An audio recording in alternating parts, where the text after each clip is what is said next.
الحمد للہ وحدہ والصلاة والسلام علی من لا نبی بعدہ وعن المغیرۃ بن شعبۃ رضی اللہ تعالی عنہ ان النبی صلی اللہ علیہ وآلہ وسلم توضأ فمسح بناصیتہ وعلی العمامۃ والخفین اخرجہ مسلم۔ سیدنا مغیرہ بن شعبہ رضی اللہ تعالی عنہ، مغیرہ بن شعبہ بن ابی عامر بن مسعود الثقفی بنو ثقیف کے ساتھ ان کا تعلق تھا۔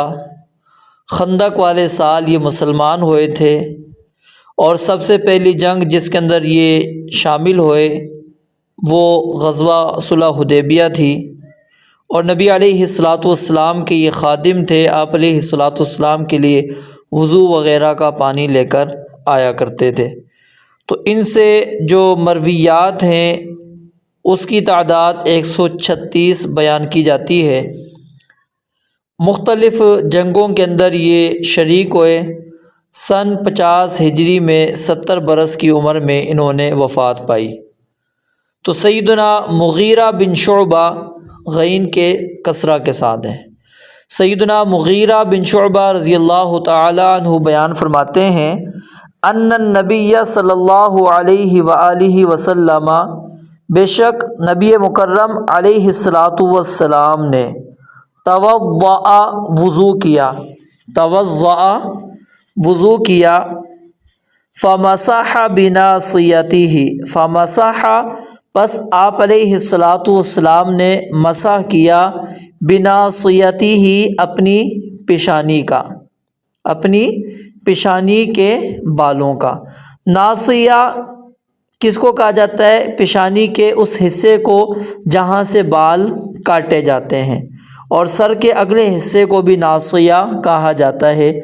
فمسح بناصیتہ، آپ علیہ السلام نے پیشانی کے بالوں کا مسح کیا، وعلی العمامۃ، اور امامہ پر، امامہ اس کپڑے کو کہتے ہیں جو سر پر مخصوص انداز میں باندھا جاتا ہے، والخفین، اور خفین پر، موزوں کے اوپر۔ خفین یہ کس کا تثنیہ ہے؟ خفن کا۔ یہ چمڑے سے جو تیار شدہ جوتے وغیرہ ہوتے ہیں جو ٹخنوں کو ڈھانپ لیں، ٹخنوں تک جو جوتے ڈھانپ لیں اس کو کیا کہا جاتا ہے؟ خف۔ تو خفین تثنیہ کیوں لایا گیا؟ یعنی دونوں پاؤں۔ تو دوبارہ دیکھیں، ان النبی صلی اللہ علیہ وسلم توضأ، بے شک نبی مکرم علیہ السلام نے وضو کیا، فمسح بناصیتہ، آپ علیہ السلام نے اپنی پیشانی کا مسح کیا، وعلی العمامۃ، اور امامے پر، والخفین، اور موزوں کے اوپر۔ اخرجہ مسلم، اس حدیث کو امام مسلم رحمۃ اللہ علیہ نے روایت کیا ہے۔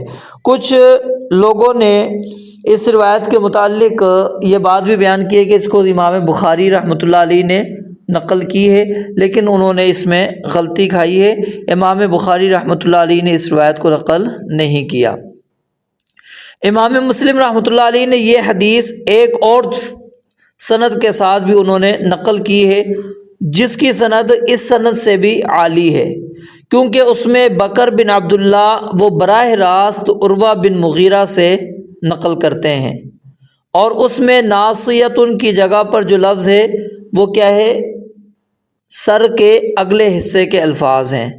اور سیدنا مغیرہ بن شعبہ رضی اللہ تعالیٰ عنہ کے علاوہ یہ روایت سیدنا بلال، سیدنا عمر بن امیہ، انس رضی اللہ تعالیٰ عنہ، سیدنا ثوبان اور سیدنا سلمان فارسی رضی اللہ عنہم اجمعین سے بھی مروی ہے۔ اور سیدنا بلال رضی اللہ تعالیٰ عنہ نے نبی علیہ السلام سے یہ قولی اور فعلی دونوں طرح کی روایات نقل کی ہیں۔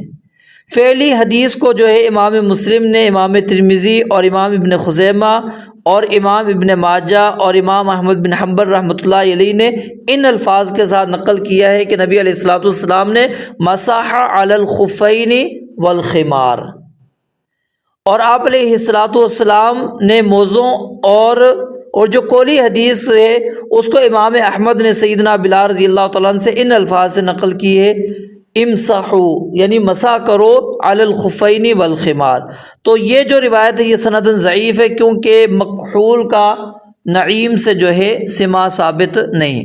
اور سیدنا انس رضی اللہ تعالیٰ عنہ سے جو مروی حدیث ہے اس کو امام ابو داود اور امام ابن ماجہ نے ان الفاظ کے ساتھ نقل کیا ہے کہ فَأَدْخَلَ يَدَهُ مِن تحت العمامہ، کہ امامہ کے نیچے نبی علیہ الصلوۃ والسلام نے اپنی ہاتھ کو ڈالا، پگڑی کے نیچے ڈال کر سر کا مسح کیا۔ تو یہ روایت بھی کیا ہے، ابو معقل کے مجہول ہونے کی وجہ سے ضعیف ہے۔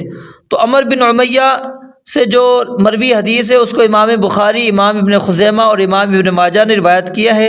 سلمان فارسی رضی اللہ تعالیٰ عنہ سے جو مروی حدیث ہے اس کو امام احمد اور امام ابن ماجہ نے ضعیف سند کے ساتھ روایت کیا ہے۔ اور سیدنا ثوبان رضی اللہ تعالیٰ عنہ سے جو مروی حدیث ہے اس کو امام احمد اور امام ابو داود اور امام حاکم نے نقل کیا ہے۔ تو اس حدیث سے ثابت کیا ہوا کہ فقط پیشانی کا مسح کرنا یہ درست نہیں ہے۔ امام ابن القیم رحمۃ اللہ علیہ بیان فرماتے ہیں کہ آپ علیہ الصلوۃ والسلام سے ایک حدیث بھی ثابت نہیں ہے کہ جس میں یہ مذکور ہو کہ آپ علیہ الصلوۃ والسلام نے صرف پیشانی پر مسح کیا۔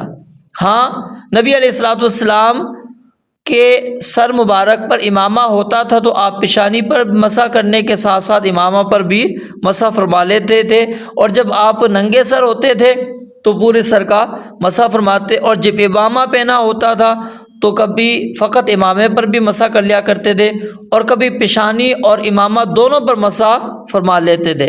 تو جمہور علماء کے نزدیک فقط پیشانی پر مسح کرنا درست نہیں ہے، یہ صرف امام ابو حنیفہ رحمۃ اللہ علیہ اور زید بن علی ان کے نزدیک جو ہے صرف پیشانی کے مسح کافی ہے، اور ان کا یہ قول حدیث کے خلاف ہے کیونکہ اس حدیث سے یہ دلیل نہیں نکلتی۔